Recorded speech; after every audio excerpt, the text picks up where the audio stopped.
آج کے دور میں جس شخص کو دیکھو قرضوں میں دبا پڑا ہے، اور اس کی مین وجہ، قرضوں کی وجہ رسول اکرم صلی اللہ علیہ وسلم کے طریقے کو نہ اپنانا ہے۔ کیا مطلب ہے کہ قرضوں کی وجہ رسول اکرم صلی اللہ علیہ وسلم کے طریقے کو نہ اپنانا ہے؟ جی ہاں، بالکل یہی وجہ ہے۔ کیسے کہ رسول اکرم صلی اللہ علیہ وسلم نے ساری زندگی سادے گھر میں زندگی گزاری ہے۔ ہاں، مسلمان ہو کر بھی، رسول اکرم صلی اللہ علیہ وسلم کا کلمہ پڑھ کر بھی اچھے خاصے گھر ہوتے ہیں، اس کو توڑ کر لوگوں کو دیکھتے ہوئے، ہمسائے نے بڑی کوٹھی بنائی ہے تو ہم بھی قرضہ اٹھا کر اچھے خاصے گھر کو توڑ کر بڑا گھر بناتے ہیں اور پھر ہمیشہ کے لیے قرضوں میں دب جاتے ہیں۔ رسول اکرم صلی اللہ علیہ وسلم نے شادی سادی بھی کی ہے، لیکن ہم نہیں۔ ہم ایک تو غیر شرعی کام کریں گے، اس کے اندر ڈول باجے یہ فلاں یہ ساری چیزیں کریں گے جس کی وجہ سے قرضہ اٹھانا پڑے گا، اور پھر پوری زندگی قرضہ اتارتے رہیں گے۔ تو دیکھیے، رسول اکرم صلی اللہ علیہ وسلم کے طریقے کو ہم نے چھوڑا تو ہم بالکل جو ہے وہ مقروض ہو گئے۔ اگر آپ قرضے سے نجات چاہتے ہیں تو میں ابو داؤد شریف کی ایک روایت میں نے پڑھی ہے کہ اس پر اگر کوئی عمل کر لے تو قرضے جتنے بھی ہوں اللہ پاک ان سے نجات دے دیتے ہیں، قرضے کی ادائیگی کا سبب بنا دیتے ہیں۔ جیسے دیکھیں، جلد نمبر 1 کے اندر سنن ابو داؤد کے اندر روایت ہے کہ حضرت ابی سعید خدری رضی اللہ تعالیٰ عنہ فرماتے ہیں کہ داخل رسول اللہ صلی اللہ علیہ وسلم ذات یوم من المسجد، حضور اکرم صلی اللہ علیہ وسلم ایک دن مسجد میں داخل ہوتے ہیں۔ فَإِذَا هُوَ رَجُلٌ مِّنَ الْأَنصَارِ، ایک انصاری صحابی بیٹھے ہوتے ہیں، یقال لہ ابو امامہ، جن کو لوگ ابو امامہ کہتے تھے، ابو امامہ صحابی کا نام ہے۔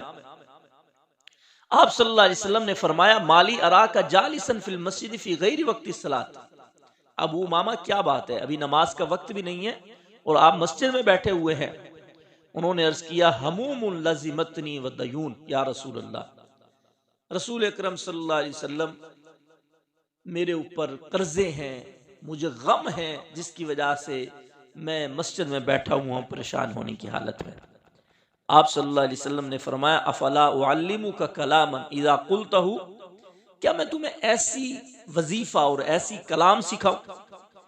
کہ اذا قلتہ، جب وہ تو وظیفہ پڑھے گا، اذهب اللہ ہمک، اللہ تیرے غموں کو بھی دور کر دیں گے، اور وقضا عنک دینک، اور تیرے قرضوں کی ادائیگی کا سبب بھی بنا دیں گے۔ ابو امامہ نے عرض کیا بلا کیوں نہیں یا رسول اللہ صلی اللہ علیہ وسلم؟ آپ صلی اللہ علیہ وسلم نے فرمایا قل اذا اصبحت و اذا امسیت،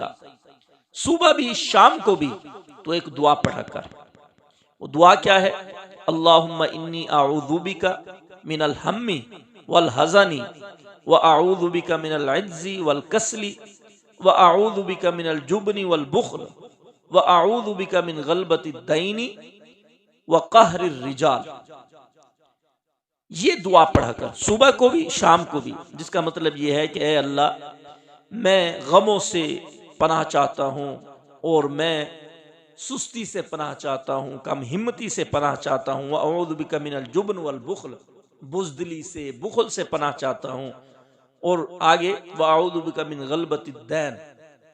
ایسا قرض جو مجھے مغلوب کر دے، جس سے میں تھک ہار جاؤں، ایسے سے پناہ چاہتا ہوں، اور لوگوں کے ظلم سے پناہ چاہتا ہوں، وقہر الرجال۔ تو حضرت ابو امامہ، آگے ابو داؤد شریف کے اندر الفاظ ہیں حضرت ابو امامہ کے، وہ فرماتے ہیں فعلت ذلک، میں نے یہ کام کیا، صبح شام یہ میں پڑھتا رہا، فاذهب اللہ ہمی، اللہ نے میرے غموں کو بھی دور کر دیا، وقضا عنی دینی، اور میرے قرضے کو بھی مجھ سے اتروا دیا۔ اب دیکھیے، اور صرف ایک نہیں بلکہ سنن ترمذی کے اندر جو ہے وہ ایک روایت ہے حضرت علی رضی اللہ تعالیٰ عنہ سے، روایت ہے ان مکاتبا جاءہ، ایک غلام حضرت علی رضی اللہ تعالیٰ عنہ کے پاس آیا، اس نے عرض کیا حضرت عجزت عن مکاتبتی، میں اپنے آقا کو کچھ پیسے دے کر آزاد ہونا چاہتا ہوں، میرے آقا نے بھی کہا ہے کہ پیسے دو آزاد ہو جاؤ، تو میرے پاس پیسے نہیں ہو رہے۔ تو حضرت علی نے فرمایا الا اعلمک کلمات، کیا میں تجھے ایسے کلمے سکھاؤں، علمنیہن رسول اللہ، وہ کلمات مجھے رسول اکرم صلی اللہ علیہ وسلم نے سکھائے. لو کان علیک، پھر حضرت علی نے آگے فرمایا اگر تجھ پر مثل جبل دینا، اگر تجھ پر پہاڑ کے برابر بھی قرضہ ہو تو اللہ اس کو بھی ادا کروا دیں گے. انہوں نے خوش ہو کر غلام نے کہا کہ ہاں جی بالکل، بلا کیوں نہیں، آپ مجھے بتائیے. انہوں نے کہا کہ پھر یہ دعا پڑھا کرو، اللہم اکفنی بحلالک عن حرامک واغننی بفضلک عمن سواک، جس کا ترجمہ کیا ہے کہ اے اللہ مجھے حلال دے، حرام سے بچا لے، واغننی بفضلک عمن سواک، اور اپنا فضل دے،